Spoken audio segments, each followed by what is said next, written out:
Good evening, this is Pete, speaking to you from Radio Wave Nostalgia, somewhere along a rain-soaked road tonight. You're sitting in your car, the engine off, the world outside blurred by the steady fall of rain against the glass. Maybe you're waiting it out. Maybe you just needed a moment to stop. Either way, the night feels quieter in here, and the radio is ready to keep you company. Tonight, we bring you two classic tales from the Adventures of Sam Spade, one of the most iconic detective programs of the golden age of radio. First airing in 1946, the series starred Howard Duff as the sharp-tongued private detective, known for its clever writing, humor, and memorable storytelling. Produced with a distinct style, it left a lasting mark on radio noir and detective fiction. We begin with The Sure Thing caper, originally broadcast in 1947. A story brought to life by a talented cast under the direction that made the series so beloved. It's a case that starts simple, but quickly takes a turn into something far more complicated. So stay right where you are. Listen to the rain on the windshield and let the story unfold. The case begins now.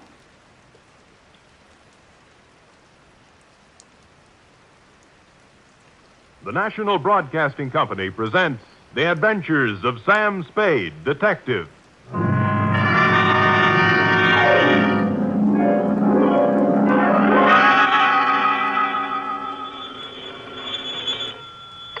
Sam Spade Detective Agency. Me, sweetheart. Sam, a man named $5 Frankie called up and said he's putting $2 in your name on a sure thing at some track or other. Well, that's nice to hear. I don't think it is at all. You know I don't approve of your gambling, Sam. Effie, you do some things I disapprove of, but do I snipe at you? Well, no, but... No buts about it. And besides, I didn't place the bet. It was placed for me. I don't care. It's the principle of the thing I don't like. Well, suppose I put it this way, Effie. That $2 bet on a sure thing was more than just a money bet. It was a gamble on the inherent goodness of the human soul. Oh, Sam, you're just trying to confuse me. I am, but I'll straighten everything out to your satisfaction, I trust, when I appear at the office with a highly stylized and rather charming saga of horse players and the world they live in. What else but the Sure Thing caper? For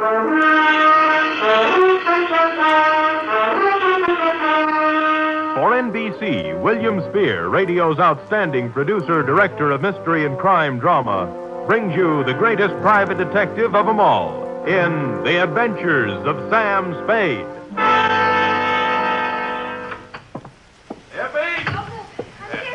Yes, and I hope you always are at the wages I pay you. Oh, I'm glad you brought that up, Sam. When I pay them. I don't want to start an argument, but I do need some new clothes. Oh? You want me to put up a good front, don't you? I will rephrase my answer. Yes. Well? Effie, if you can hold Warp and Wolf together for a few weeks, I have a feeling we'll be rolling in dough, driving big cars and wearing mink. Oh, you mean that best. All conjecture. Enough of your sneering. Now, you hear me out. Weigh the evidence, and maybe you'll feel differently. I doubt it. No good comes of playing the horses. Date? Fill it in. Two $5 Frankie, care of... Sam, wait a minute now. $5 Frankie what? What's his last name? I don't think he has one, F. As I get it, he was born just before a Gold Cup handicap at Pimlico, and they didn't have time to give him a last name and place a bet, too. So they chose the bet. Oh, Sam, that's awful. What do you mean, awful? That horse paid 18-1. Well, to get on, two $5 Frankie, care of Patterson Smoke Shop, Myrtle Street City, from Samuel Sucker Spade, San Francisco, license number 137596. Subject, The Sure Thing caper. Dear $5 Frankie, for you to be seen at the hour of 1 p.m. post time anywhere but at the track is truly a veritable, unbelievable occurrence. So when my door pivoted open Monday at said hour and a short gent with 36 shoulders and a 44 long plaid coat came in, my eyes told me it was you, but my mind screamed no.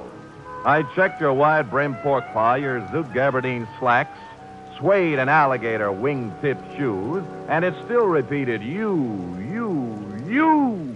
Sammy, do not look as if you have just lamped the ghost. It is I, $5 Frankie. But at this hour, Frankie, what is it? Your watch broken? Did you lose your way? You sleepwalking? What? No, Sam. I am in complete possession of my faculties. Good. And I came here with the full knowledge of my intellect. Uh-huh. I even see through the crystal of my timepiece that it is 1 o'clock, the hour from which they break from the barrier. That's right.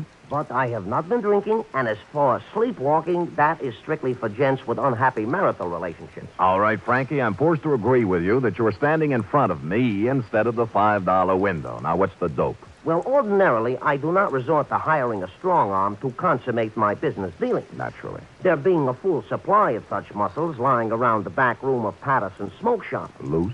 But when the job calls for both tact and muscle, I am forced to roam far abroad in search of the same. You mean you have a job for me? A real honest-to-seabiscuit job that'll pay money? With the ordinary Seamus, I might try to offer a little paddock chatter, you know? Yes. But with you, Sammy, with you, I will tender coin of the realm. Good. I will pay you, of course, in $5 bills, as is my wont. In advance? 10, 20, 30, 40, 50. 10 times 5. Figures. Now, do you veritably consider yourself in my employ? I am veritably in the race, Frankie. Good. Now, Sammy, leave it to be understood by both parties that I am not touting you off on any sour deals. Uh-huh. A rather curious situation has arisen, and I will explain it to you candidly, as they say in certain novels which I have not read. Well, most novels lose so much in the translation. True. Yes. My narrative begins yesterday, to be exact. Yesterday, their heels and toes into the back room of Patterson's smoke shop, a gent whose face was once as familiar to me as my own. By name, said gent?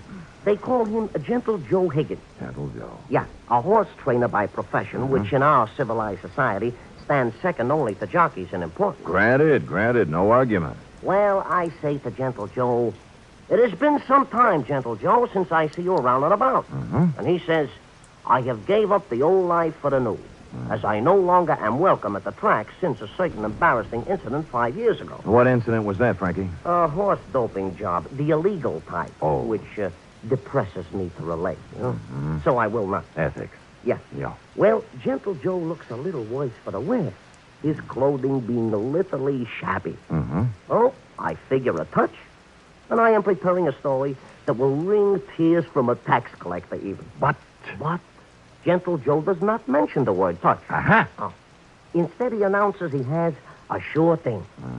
Sammy, you know how those words do to a horse player. It's like throwing a bale of catnip to a lion. Oh, my arteries open to let the blood through faster. My nerves give off loud, ringing noises, and my mind is already computing. Of course. Well, before I can stop myself, I have pressed 500 rocks in Gentle Joe's hand, begging him to place them on the same sure thing. I'd have done the same thing under the circumstances. Of course.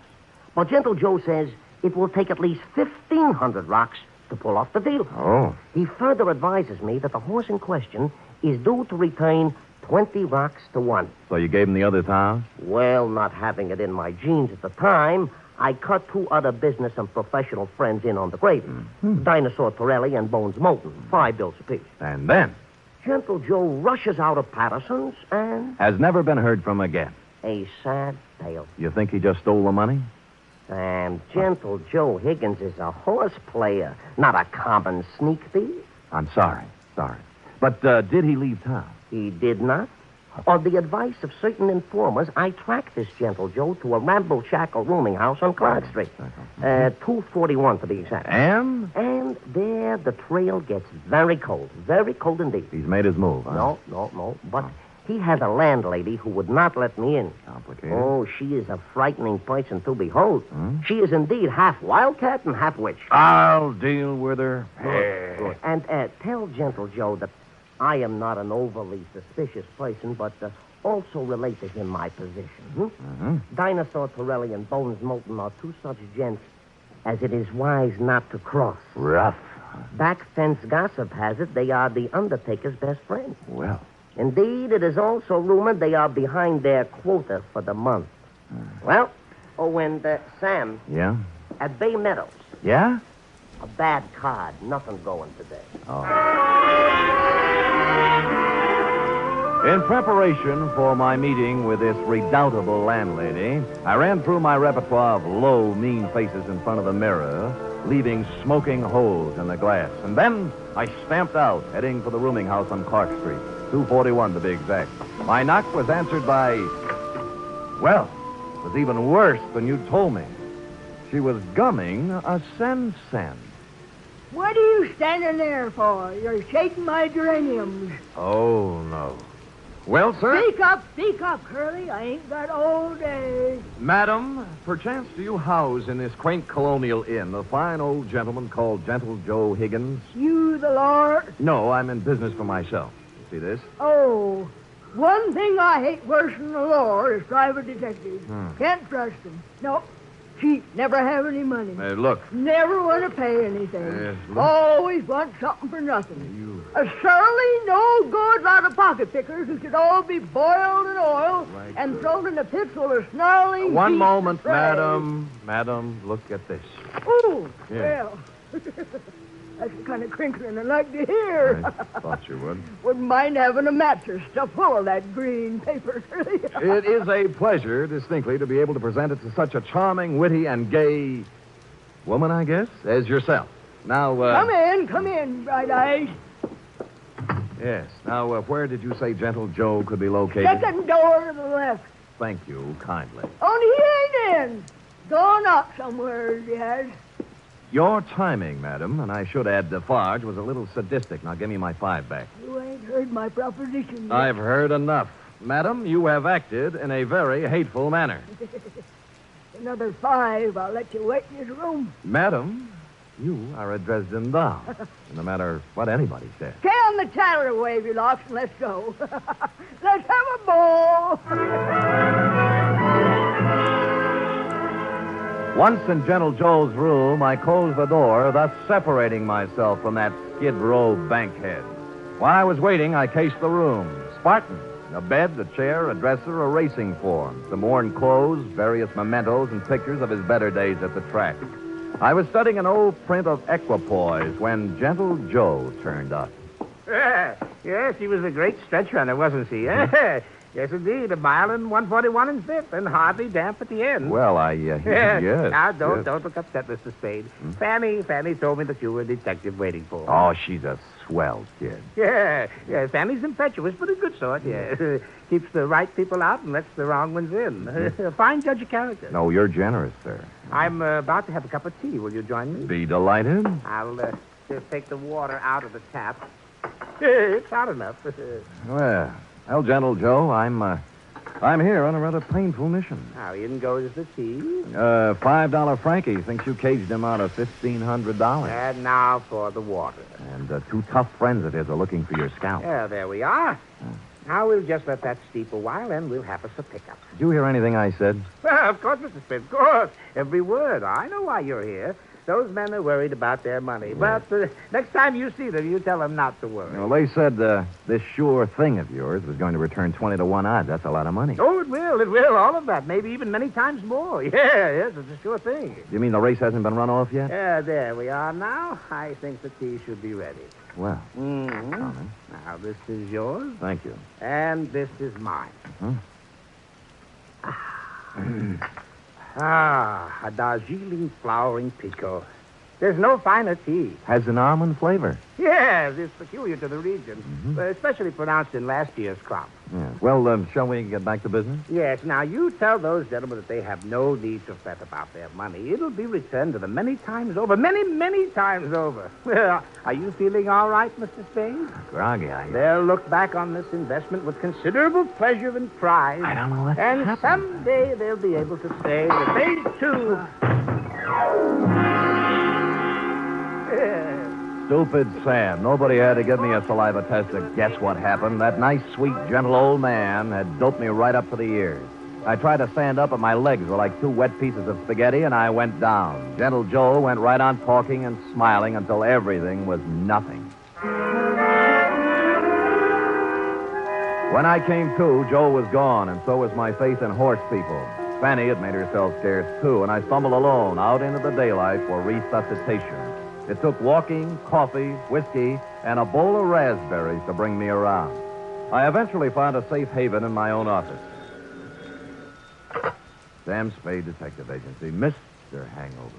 Mr. Spade, this is Gentle Joe. What? Listen, you... Yeah, I know how upset you must be over my little deception. Little but, deception? It was What? all to a good purpose, Mr. Spade. You see, I had to get out of there in a hurry with the minimum of discussion. I seem to remember you were hustled out of the racing game for doping a few 3-year-olds. Well, that's what some people in official circles felt. But, Mr. Spade, I want to apologize to you and tell you that I will be able to explain everything to your satisfaction. No. What's the matter? Help! Get away! Ah! Hello! Hello! Hello! Hello! Somebody put the phone back on the hook, so I hung up and dialed a friend at the telephone exchange. She quickly traced the number. The call came from the Sunset Stables out near Bay Meadows. I dialed back, but nobody answered, so I beat it out there. It was dark, and the only person I could rouse was a young stable boy. Yeah, what do you want? My name's Spade. A guy named Gentle Joe was calling me from here, and something happened to him. Gentle Joe Higgins? That's what I said. Oh, I haven't seen him in 2 or 3 years. Now, look, don't give me that. He called from here. Now, where is he? Oh, look, beat it, will you, before I scream for the cops? All right, I'll look myself. Oh, I say you can't. Now, no.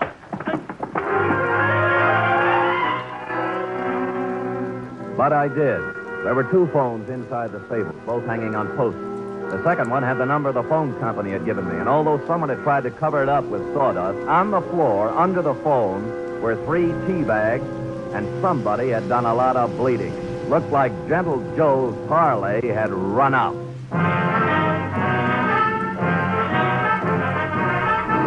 You are listening to the weekly adventure of radio's most famous detective, Sam Spade.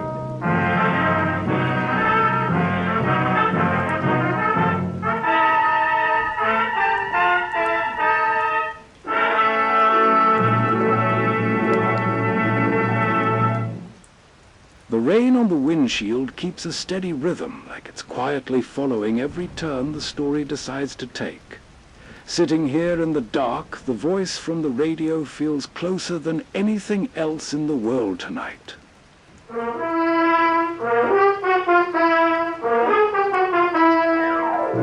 And now back to The Sure Thing caper, tonight's adventure with Sam Spade.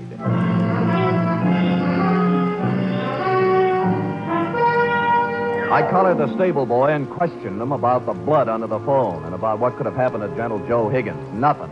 Just wouldn't talk, and he was too small to beat up. So I went looking for the stable manager. He lived in a small white house behind the exercise ring. He wasn't too happy at being awakened, but when I explained things, he came down to the stable with me. I can't understand it, Mr. Spade. Gentle Joe Higgins hasn't been around here for at least 2 years. That's what the boy told me. You see, for doping a horse once, he can't come near a track or a stable.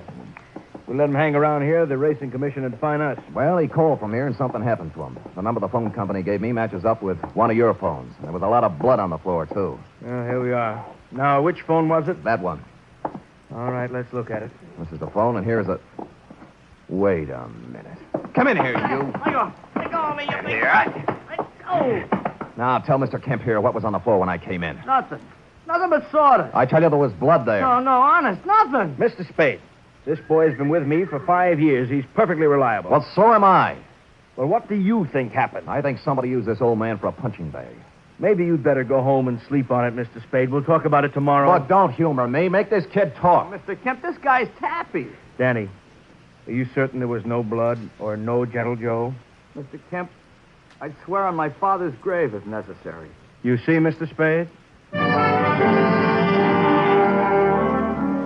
I calmed down in a little while and searched the place myself. I came up with exactly nothing but an attack of hay fever and a horsey smell. And I suddenly wondered why I cared about Gentle Joe at all after what he'd done to me. So I went home and called $5 Frankie. You say you have conversed with Gentle Joe? Twice, and both under rather trying circumstances, Frankie. Once I was doped, and once something happened to him. Uh-huh. I take it he did not heed the message I employed you to convey. So far, he hasn't heeded anything. Then he is, without a doubt, in considerable trouble. I would say so. It seems that my business associates, Dinosaur Torelli and Bones Moulton, have blown their tops and gone looking for Gentle Joe with something special in mind. Mm-hmm. Something like assassination. I was afraid of that. Mayhaps they have already contacted Gentle Joe for an accounting. Certainly, mayhaps. I think they've already mowed him down. And there is nothing further for us to converse about, Sam. It is history, and it will be recorded thusly. Well, if you say so. And if I might tender a bit of advice, I would say hop into the Simmons, Sammy, and knock yourself off a few hours of that ever-loving forgetfulness. And when you arise, you will have erased from your mind the names of Gentle Joe Higgins and yours truly, $5 Frankie, for some time to come. I was tired, and it seemed smart to take his advice. So I did. I went to bed. It must have been 3 in the morning when something woke me up. It was a ghost with a big white head tiptoeing into my room. The thought was so absurd that I turned over and started back to sleep. That's when the ghost touched me, and I grabbed for him. Wait, hey, let me go, Mr. Spade. Let me go. It's me, Gentle Joe. Will I turn on a light? Of course, I look a little different. The bandages around my head look like a turban. What happened to you? I was in Mr. Kemp's house when you were searching the stable. Stupid me. I should have come out then, but I didn't. And then I got to thinking I certainly owed you some kind of an explanation. So I found your address and came here. All right, I'll collect the explanation. Now, first, what was the dope for? Well, I was afraid you might take me back to $5 Frankie and his friends before I did what I had to do. Would you care to tell me what that was? I wanted to buy a horse. With their money? Yes, with their money. They thought you were betting it on a horse, a sure thing. I know, but let me explain. I was thrown off the tracks for doping a horse. I needed money, but that's another story. After 5 years, I could get my trainer's license back. Tell me more. Do you know what it is to love horse flesh and not be able to go near it for 5 years? No, the bangtail bug never got me. You can't con guys like Frankie and his thugs out of some money to buy a horse whenever you want one. There's more to the story. The horse I doped didn't get into the race. And the jockey had to ride another mount. He was thrown and killed. Well, it was too bad. I felt that I'd murdered the man. His name was Sandy Bean. Sandy Bean? That stable boy at Sunset Stables any relative? His son. Oh. His wife and son ran out of money, and they've had a hard time of it. I've worked as a janitor for the past 5 years, trying to raise enough money to buy them a horse to help make up for what I did. How much did you save? Only $1,500. The horse I wanted, a 2-year-old named Sure Thing, cost $3,000. Well, things are beginning to clear up now. How did you figure you could take money from Frankie to buy it? Well, Frankie and his friends made a lot of money off Sandy Bean when he rode. I figured it wouldn't hurt them to pay a little of it back. Well, I don't think they'd see it that way. I wasn't stealing the money. I was going to give each of them a 10% of the horse. I didn't dare tell it until after I bought it. Mm-hmm. Well, Gentle Joe, maybe they'll see the light, but I doubt it. I was going to take 10% for training her, give the other 60 to Mrs. Bean and her son, Danny. He'll make a good jockey. And Sure Thing is a great horse. I know. They'll make a lot of money off of it. It's a noble plan. Tomorrow, my 5 years is up, and I wanted to give them the horse then. Let's see. Who roughed you up when I was talking to you on the phone? Danny was backing a horse into the stable, and it got excited. It started kicking, and I was in the way. I thought maybe you'd been done in. I know. That's why I came to see you and explain things. Can you do anything to help me? Well, All right, everybody, just stand where we are. There's no need to wave a gun around here. Get up, you. Gentle Joe, we've been looking for you around and about. Now, Dinosaur, now look... Here all we wish to hear from you, Joe. Come along. Look, you're not going to take him out of here without a fight. We wouldn't mind this at all, inasmuch as we come equipped with a little artillery. Bones, I didn't steal that money. Shut up. All right, knock it off. You want some of the Sam? Yeah, if you think you can do it. And it turned out they could. I knocked Torelli's gun aside, hit him with a hard left, and he didn't go down. I tried a right, then a knee, then a couple of elbows. And I was just getting ahead of the game when something hit me across the face and printed Colt 45 on my forehead. I know this sounds repetitious, but I went out again. Honest, I did. Really. I'm sorry. Appropriately, it was dawn when I woke up cold and headachy. Of course, I was alone. Gentle Joe Higgins was the victim of a successful snatch, and I had an idea what might have happened to him. I dressed and started looking all over town, but I didn't have any luck. Any. It wasn't until I was eating breakfast and met a police sergeant I know that I got a tip. Morning, Sam. Hello, Sergeant. What happened to you? I tried to kiss her. I didn't know they made those camp dames anymore. Mind if I sit down? Pleasure. Yeah, we got a homicide this morning. Yeah, who? Who knows? Just an old man. Found him in the park. Somebody really worked him over. What do you look like? Ooh, 5'10", white hair, old clothes. Probably a bum. Where is he, Mord? Yeah, Kelsey's putting a rundown on him now. Well, I'll see you later, Carter. Thanks. Hey, Sam, haven't finished your breakfast. They let me in the morgue, and I took a look at the corpse. And once I saw it, I knew just where I had to go. I caught a cab out to the Sunset Stable. The horses were just having their rolled oats when I pulled in, and Danny Bean, the stable boy, was there, dressed in his cleanest Levi's. What do you want? Where's the show going to be? What show? When Gentle Joe gives you the horse, isn't this the day? Okay, so you know. See, I'm sorry about last night, Mr. Spade. I had to keep it a secret. Forget it. You did the right thing. When's the ceremony? In about an hour, right here. You want to wait? Sure. I wouldn't miss this for the world.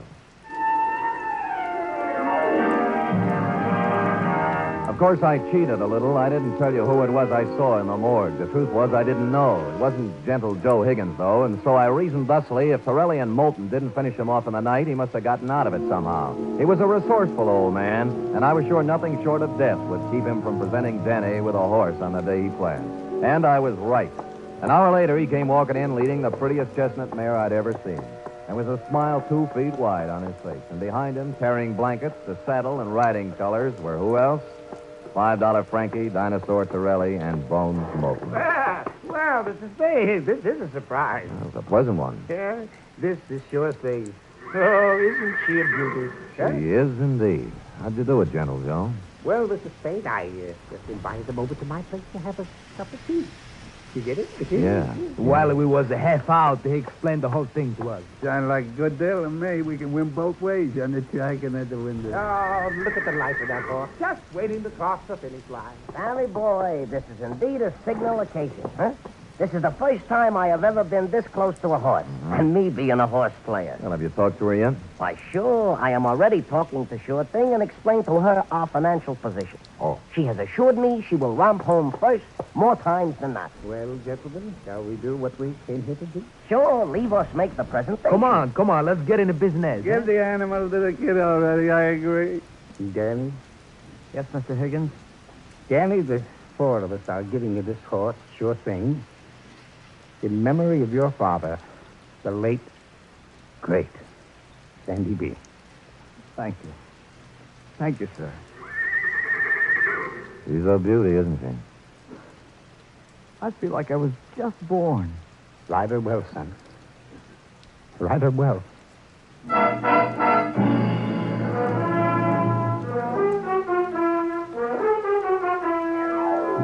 And I think he will.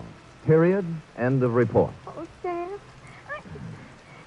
it was so beautiful. A simple, old-fashioned type story, F. We feel we can use one now and then. And I'm glad nothing happened to anybody.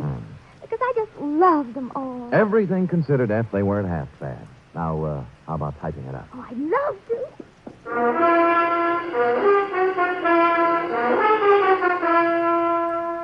Three chimes mean good times on NBC. There's music and fun in the air tomorrow evening, styled to suit your Saturday night of merriment.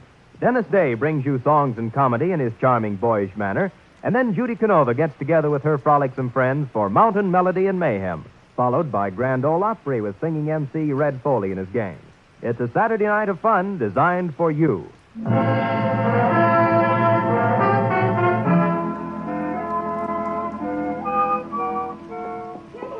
All typed up. Now, let me see now. You captured $5 Frankie's peculiar style. Perfect. And that wasn't easy. Oh, Sam, I was just thinking. Oh? We ought to contribute something along with everybody else. To that horse, you know, that Sure Thing. I probably will, Effie. A few dollars here, a few there, whenever it's running. Oh, I didn't mean betting. Oh. What I meant is, for example, it's going to need a lot of hay, isn't it? Bales and bales. Well, my cousin Frisbee cuts our lawn. I'll have him save the grass and send it to the stable. Effie, you are a noble creature, but I think Sure Thing can get along without your little lawn. Well, I've seen horses wearing stockings. Couldn't I knit a pair? Two pair. But, F, let's not lose our heads. $5 Frankie and his pals will take good care of Sure Thing. How about worrying about taking care of me? All right, Sam. Yes. Could you use some grass or some socks? Effie, knock off this horse talk, will you? We're almost at the wire now. People are just champing at the bit for the payoff. All right, Sam. Let's finish neck and neck, huh? Why not? Come here, Sure Thing. Nice, Sam. Good night, sweetheart.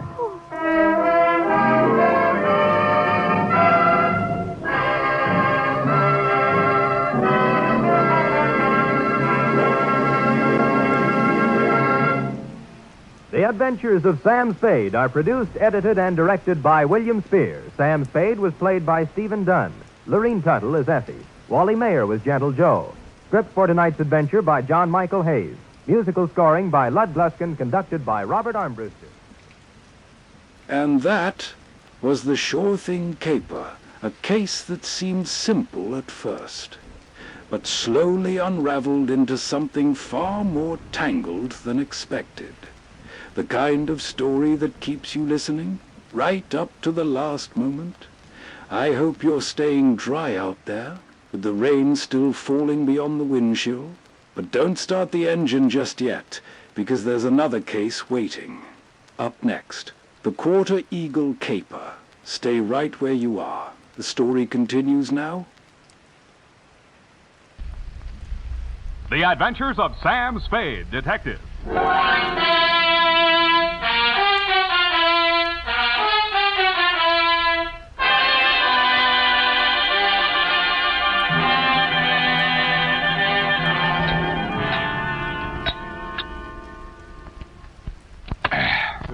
Thelma Darling.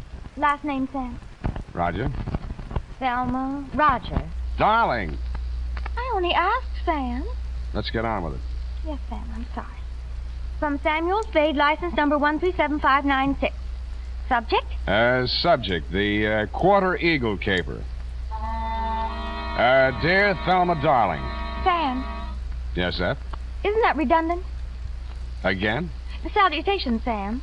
Shouldn't it be Dear Thelma or Thelma Darling, but not both? Now, get this, Eph. It's real deep. Her name is Thelma Darling. I have that, dear.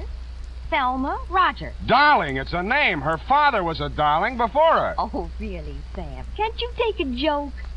On the egg type, you should taste the label. Grade AA, fresh.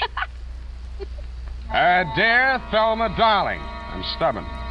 Not all of this will be news to you. The part that is will be bad news. The start of it was not a quarter eagle, but a bald eagle. He swooped in through the door of my office, landed in front of my desk, perched on the edge of a chair, and said... My name is Eagle, Mr. Spade. Junius J. Eagle. My card. Uh-huh. Eagle Vending Machine Company, huh? They call me the Gumball King. I'm proud of it. Care to join me in a ball, sir? Not while I'm on duty. Ah, that's very good. Our new avocado flavor. Yes, I've kept the Bay Area chewing for 20 years. And I will not be swerved from my purpose. Bully. I intend to fight them tooth and nail. Hammer and tongs. To the last ditch. Bravo. But I'll need help. That's why I've come to you. My competitors, Mr. Spade, are leaving no stone unturned in their contemptible campaign to drive me out of business. Now they've resorted to outright sabotage. In short, they have hired hoodlums to destroy my gumball machines. They've already smashed 11, and they won't be content until they've demolished my entire equipment. Sounds like a police case to me, Mr. Eagle. Well, I've been to the police. No, they don't understand my problem. Gave me a lot of double talk about juvenile delinquents. Ha, my foot. Cutthroat competition. You're sure of that? Well, what would you think? If theft were their motive, they most certainly would steal the pennies from the machines, but what do they take? My gumballs. And why do they do that? I'll buy it. Oh, well, by all means. Oh, here, try this. It's our bestseller in Chinatown. We call it Subgum. Better not. I have to drive later. No, you don't. Now, I had the foresight to buy up a 3-year supply of chewing gum at non-inflation prices. So I see. Well, you can see with what thoroughness they encompass my ruination. They are not only smashing my machines, they're making off with my gum. And you want me to try and stop them? No, I do not. No. I want you to catch them in the act and find out who is paying them. Well, okay, Mr. Eagle. I'll see what I can do. Good. Now, in this envelope is a list of my machines and their exact locations, together with a check for your retainer. Thank you, Mr. Eagle. I'll keep in touch with you. Mr. Eagle, I meant to ask you, how many of these gum machines do you operate here in town? 300. Mm-hmm. And guard them well. 300? 300 nuts. 300 nuts, Sam?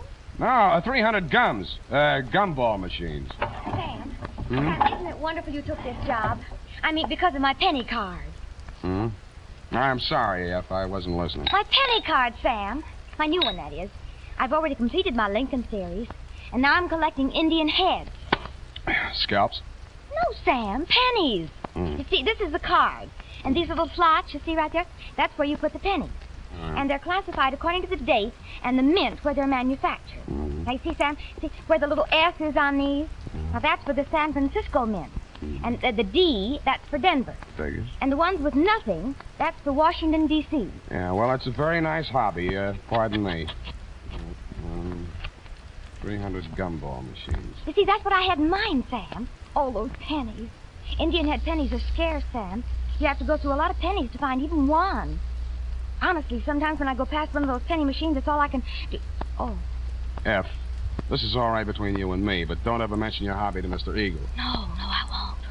Riddle me this, sweetheart. How does one detective guard 300 gumball machines scattered all over the city? Well, if they're going to smash all of them, you could just pick out one in the middle and somewhere and wait. No good. If it's an organized plan of sabotage, there might be some pattern.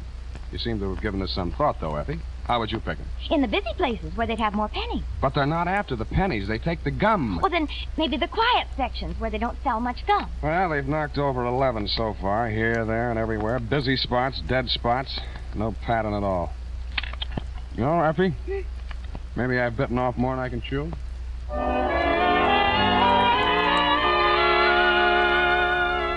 I wasn't sold on Mr. Eagle's theory that the caper was organized sabotage, but I decided to test it out anyway.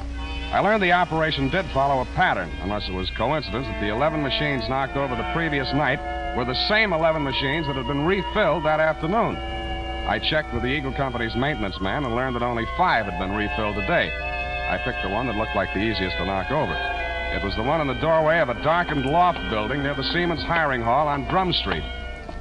At 9 p.m., I strolled down there. The block was deserted.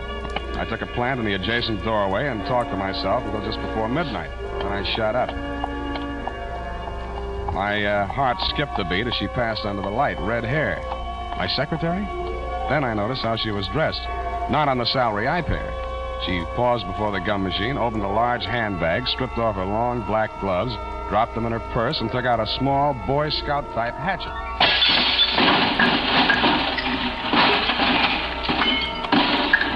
She went at it with the enthusiasm of Carrie Nation busting up a saloon. I edged around the doorway as she bent over the mess of pennies and gumballs at her feet. When she reached out her hand, I took one more step, and that was all. She was up on her feet, facing me, and I saw that hatchet sailing through the air straight at me. Hey!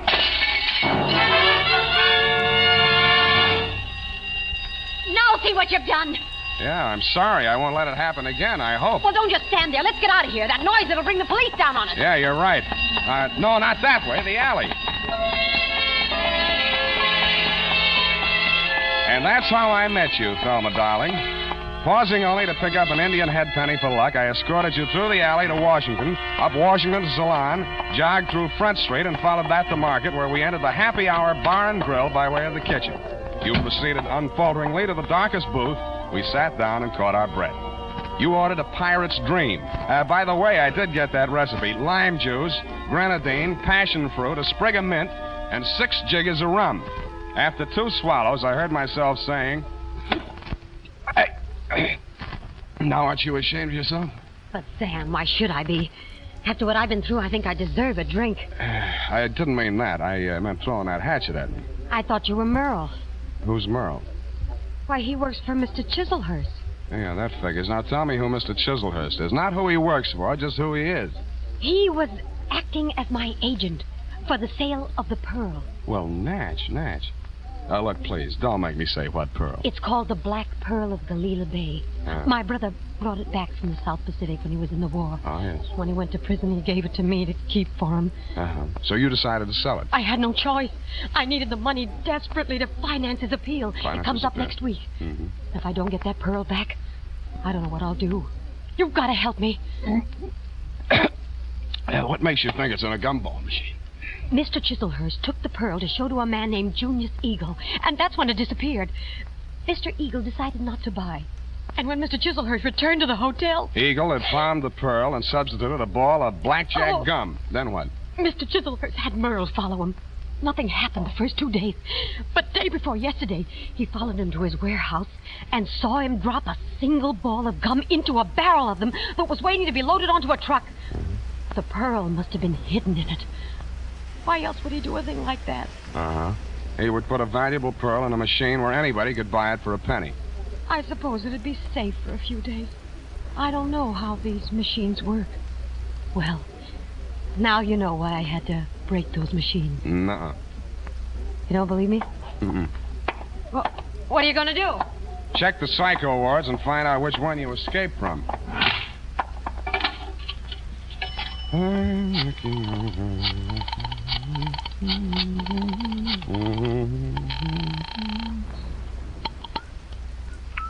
Hello?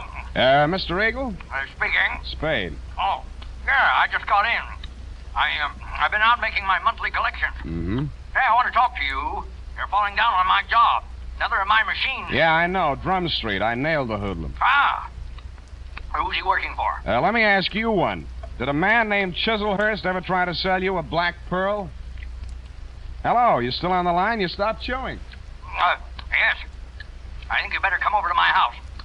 Right away. Hello. Hello. Nuts.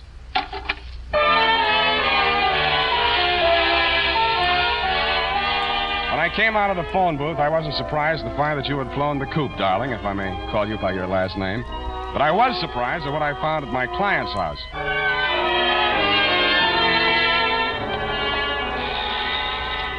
I rang the front doorbell and waited.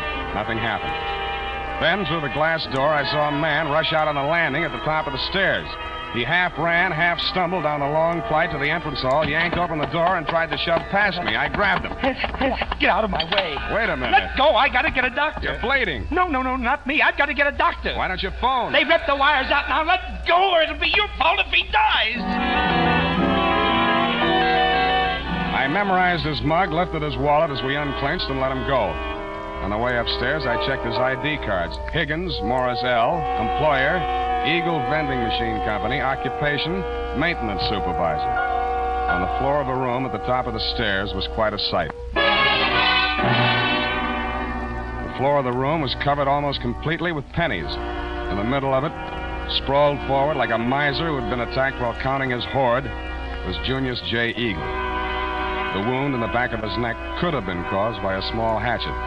There was a bookkeeper's account sheet open across the desk, and scrawled across the neat rows of figures there were 3 words: Spade, Quarter, and Eagle.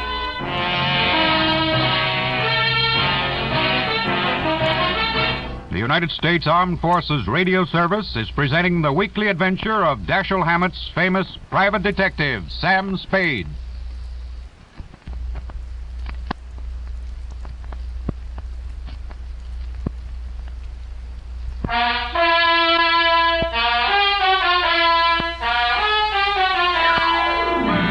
Sometimes a story doesn't just pass the time, it slowly pulls you in without you even noticing. Out here on the road, every word seems to carry just a little more weight than usual. And now, back to the Quarter Eagle Caper. Tonight's adventure with Sam Spade.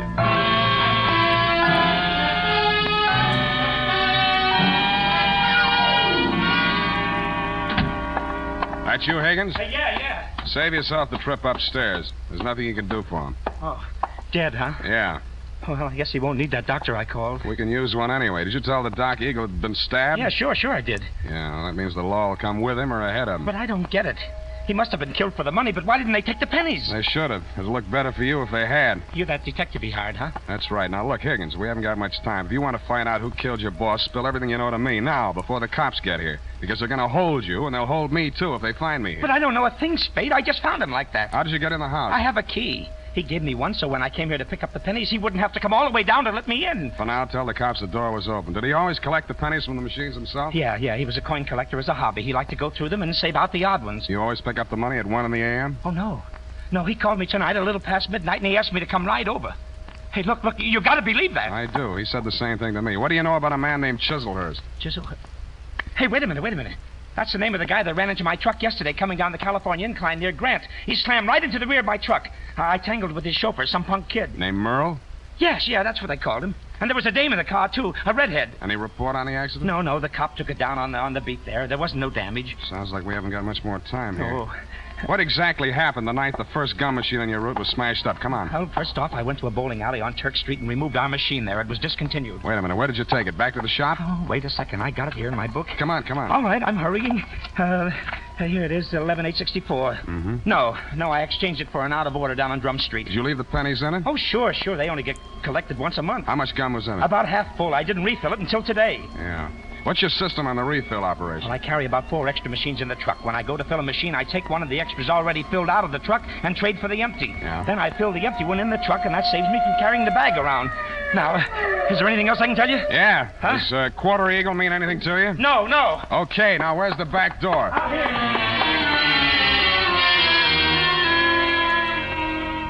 That quarter eagle. What was it? Was it a wrestling hole like the half Nelson? I thought of asking Effie, but I was afraid she'd know. I was sure that if I could find Chislehurst, I could get all the answers at once. That collision between his car and the rear end of Higgins' truck was a good lead in more ways than one. It meant that at least part of your story, darling, was true. But you neglected to tell me that you, Chislehurst, and Merle had been tailing Higgins' appointed rounds of the gumball machine. I checked the police report on the accident. The car was registered in Great Britain. The report said transient, no local address, and so to bed. I dreamed it was next Thanksgiving, and I was eating a roast of quarter eagle. Then it turned into crow.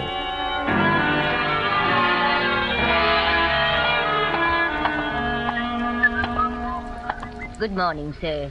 Do you wish to place a classified ad? Good morning to you, madam. Indeed, I do. Kindly write it on this blank. Kindly read it off this blank. Well, quarter eagle. Interested parties apply Sam Spade.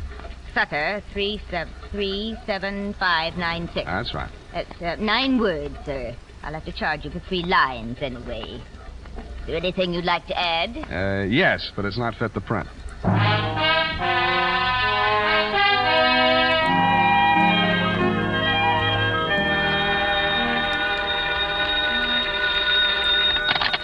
Barney's Beanery. Mr. Spade? Yeah. You got it for sale, the quarter eagle? Who's speaking? I am speaking. Sergei Zacharias. Zacharias. You are numismatist? No, this is Mr. Spade himself. Look, I'd like to talk to you personally. Where can I reach you? Oh, I am by my shop, 2 doors from Belvedere Coffee Shop on O'Farrell Street. Okay, Mr. Zacharias, I'll be right over.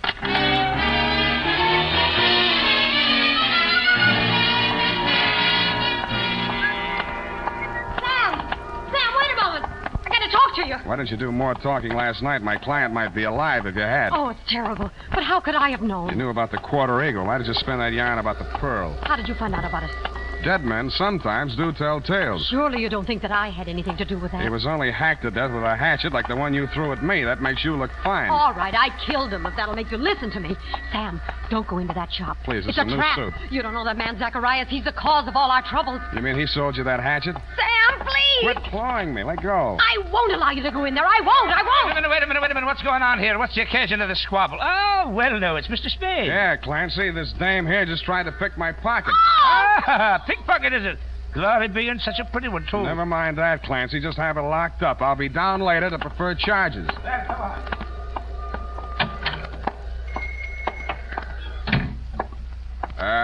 Hello? Anybody home? Okay, chums. Just keep on walking. Straight through the back room. One move and I rip you wide open. Yeah, you better not, Merle. Your boss might not like that. Smart guy. Knows everybody's name. Ah, my dear sir. A most propitious meeting. You've brought the quarter eagle? Where's Zacharias? He's resting at the moment in yonder closet. Oh, no, not dead. Merely under restraint. Bound and gagged. A necessary precaution. Well, shall we talk turkey, or rather, eagle? Tell your punk to take that knife out of my ribs. Who's a punk? Now, Merle. There's been quite enough violence. Check. I think I'll take that knife. Leave it there. Now, sit down. Merle. Oh, headstrong boy. Now, as to the quarter eagle. I'm willing to pay a reasonable reward for its recovery. But first I must tell you that Miss Darling, for whom I'm acting as agent for the sale of the coin, is indeed the legal owner, despite anything Mr. Zacharias may have told you to the contrary. What would you say to $500? I would say no dice. 1,000? I would say I'm still listening.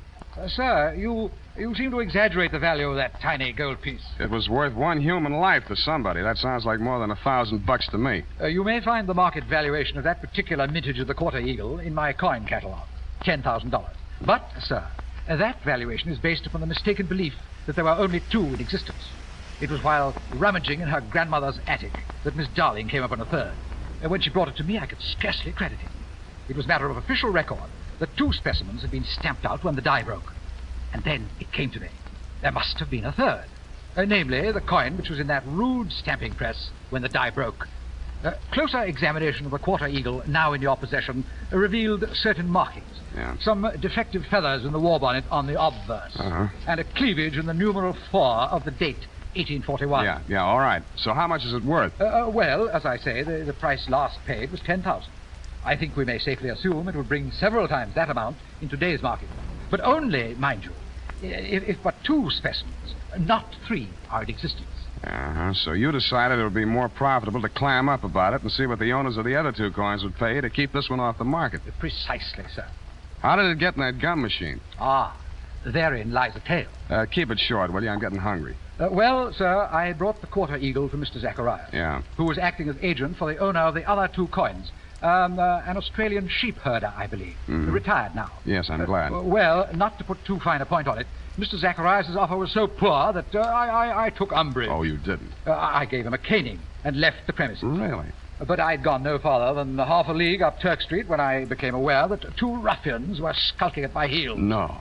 Sent, I had no doubt, by Mr. Zacharias to rob me of the Quarter Eagle. Egad, sir. Precisely. Knowing full well that they would not dare to strike in a populous, well-lighted resort, yes. I entered a bowling alley at the corner of Hyde Street.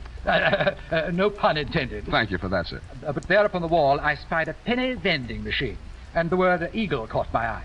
Association of ideas, no doubt. No doubt. But that, sir, is how I came to put the Quarter Eagle into Mr. Eagle's gum machine. Yes, I think I can take it from there. When you went back, the machine had been taken out by the Eagle Company's maintenance man, right? Not quite.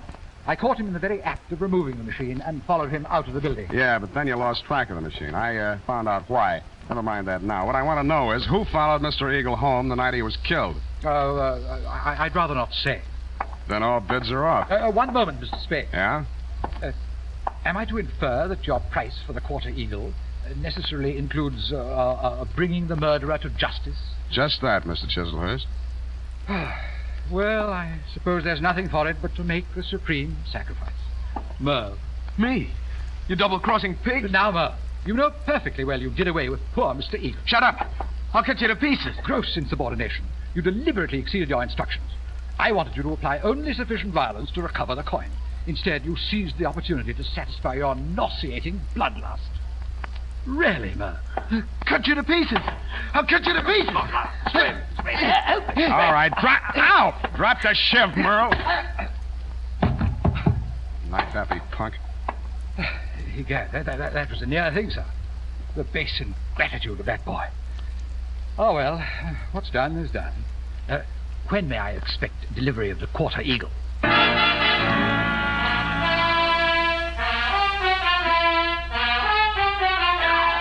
I didn't answer him. To cover my embarrassment, I gagged him, manacled him to Merle, and delivered the package marked one murderer, one accessory to the dumbfounded minions of the law. And that, Thelma, darling, I regret to inform you, is still the crop. After I'd sprung you from the pokey, I got hold of Higgins, and we went through every coin out of every Eagle gumball machine in the city of San Francisco. It couldn't happen, but it did. Your Quarter Eagle is, shall we say, no place. Period. End of report. Sam, I'm disappointed in you. Well, so am I, sweetheart. But I'll forgive you if you found even one Indian head penny from my penny card. Yeah, just one from that machine on Drum Street. Oh, Sam. There you are, sweetheart. Oh, thank you. And it's an old one. And no older than I feel. Go type that up.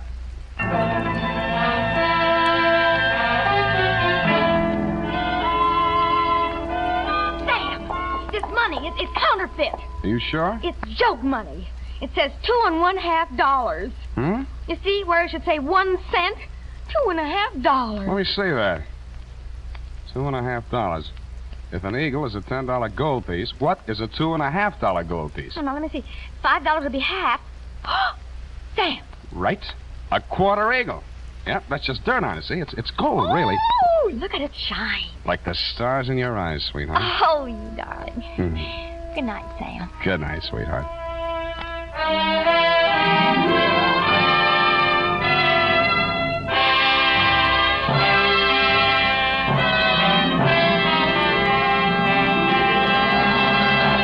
The Adventures of Sam Spade, Dashiell Hammett's famous private detective, are produced and directed. And that was the Quarter Eagle Caper, bringing us to the end of tonight's journey with Sam Spade. Two classic cases, the Sure Thing Caper and the Quarter Eagle Caper. Each one carrying that signature blend of sharp dialogue, clever twists, and the kind of storytelling that defined an era. These stories move with a rhythm all their own, one that stays with you long after the final line. Sitting here, with the rain still tapping softly against the glass, it feels like the perfect setting for stories like these. The quiet of the car, the dim light, and the voice on the radio all come together in a way that feels timeless. It's a reminder of a different kind of storytelling, one that invites you to slow down, listen closely, and let the night unfold around you. If you enjoyed tonight's broadcast, consider subscribing and returning for more journeys into the world of old-time radio. There are many more stories waiting, and many more nights like this to share. Until next time. This is Pete from Radio Wave Nostalgia, wishing you a safe road ahead and a quiet place to listen from.